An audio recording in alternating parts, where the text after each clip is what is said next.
didn't know this, but Wickenburg has been a destination since 1863. And I'm here with the CEO of the Wickenburg Chamber of Commerce, Julie Brooks. Hi, Julie. Hi, Patty. Welcome. Thank you. This is such a charming town, and you were born and raised here in Wickenburg. Yes, ma'am. I represent 5 generations, and today there are 7 generations of our family here. 7 generations. It's, almost unheard of these days. Yes. Well, Julie, you've got to be somewhat knowledgeable about how much this town has grown and what tourism has brought to Wickenburg.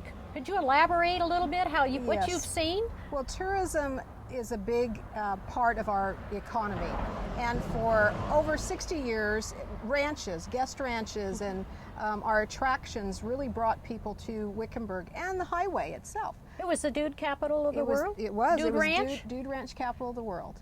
And today we have 4 dude ranches, and we've had a few on your show before, and yes, also I advertising. so enjoyed it. So yes, we're quite thrilled that we do have dude ranches still in operation in Wickenburg. What brings people to Wickenburg? The serenity of the mountains. You can hike, bike, you can hunt, you can mountain bike, you can jeep tours, as well as all the other amenities of outdoor living. Well, the outdoor living, and and it's just a little higher out of Phoenix, where you're cooler. The rolling hills, the desert is amazingly beautiful right now, and you do have some cultural aspects you've brought in. And this brings in tourism as well, besides different parades and Gold Rush days and all. We have heritage events, and then we have major attractions that are here and open all year long. Our heritage events, the Chamber produces. Our largest is Gold Rush Days in February. We just celebrated our 67th year.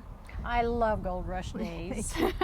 We have a lot of people, over 3.5 days, about 60,000 people, and they come for the rodeo, and we have the 4th largest parade in the state, and arts and crafts, and just it really brings to heart why we're here. It recognizes our ranching and mining heritage. And I do remember you did have a vendor of some sort that showed you how to gold pan. They had that at Gold Rush Days. We That's do, really and we cool. have volunteers that man that for us, and we actually have gold in the sand and all of that.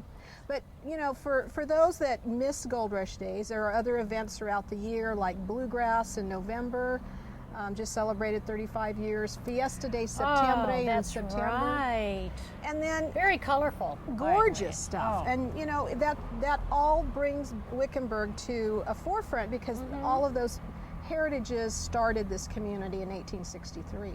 And the influx of people from back east, they just want to get a little touch of that Western flavor. So they see that, they say, oh, we want to go out Wickenburg way. They do. And one of the locations that they can visit is the Desert Caballeros Western Museum. It's 55 years old, and it is just spectacular on Western art.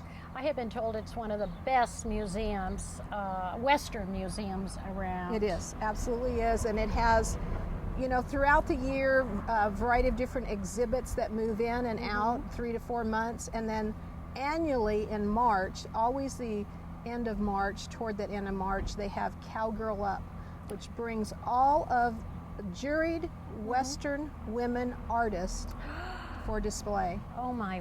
It's absolutely I bet spectacular. I'm going to have to come to that. Yeah.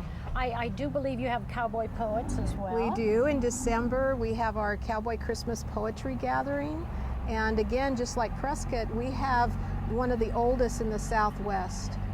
You have very helpful people in your chamber office, and you have so much material in there for people, if they, no matter what they want to do, where they want to go in Wickenburg or the surrounding area, and you will direct them. We do. We're a official visitor center for Wickenburg and recognized by the Arizona Office of Tourism. So you can come to our offices Monday through Friday, and we're open until 5 p.m. and we'll hand you or give you any type of material that can then get you around town, look at the amenities, whether it's tourism or relocation, and the same with Arizona as well. And we are online.